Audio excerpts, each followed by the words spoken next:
Hi, I'm Anthony, and this is another DNews screening room where we all pick a documentary, we watch it, and we talk about it together. This week, we are watching A Good Day to Die, a 2010 documentary about the American Indian movement in the 60s and 70s. If you want to watch it with us, just head to netflix.com/DNews, get a free trial, support the show, and join the conversation. Here's the thing about A Good Day to Die. It highlights events in American history which are severely underplayed. While we all tend to be aware of the civil rights struggles in the 60s and 70s, not much is said about the treatment of Native Americans at the time and just how horrendous it was. The movie begins by focusing on the early life of the movement's co-founder, Dennis Banks, and in doing so highlights a lot of that treatment. By focusing on Banks' early life and employment in Minnesota, we're shown how Native Americans were arrested in droves and had unsolved crimes pinned on them, and given some frightening statistics about how much of their population was in jail, in poverty, and out of work. And the movie does an excellent job of showing how major events like the occupation of the Bureau of Indian Affairs building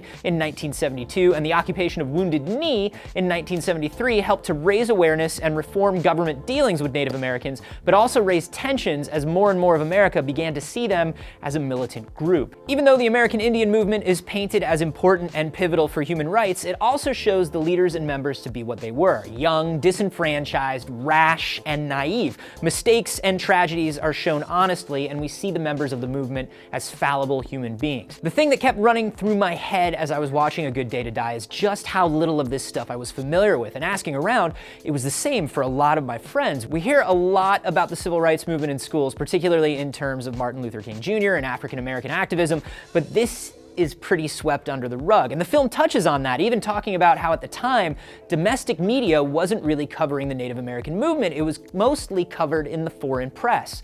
A lot of the documentaries we've watched here on Screening Room are just as much an exercise in filmmaking techniques as they are documentaries. They have very strong visual language and really concentrate on building a narrative. You feel like you're watching a story. A Good Day to Die isn't like that. It's very plain and matter of fact. It's a much more classic style documentary, laying out the events without much flair, and that's good because I would hate for this to veer into fictionalization or sensationalism. It's a document of important events, but if you're used to flashier documentaries, this one might feel a little heavy for you. It is a worthwhile watch, though, about a very overlooked part of American history. Have you watched the film? What did you think? Let's talk about it down below in the comments, and remember, you can grab a free Netflix trial at netflix.com/DNews if you want to check out the movie and join in on the next Screening Room where Trace is going to review Zeitgeist. So be sure to check that out and subscribe here for more DNews.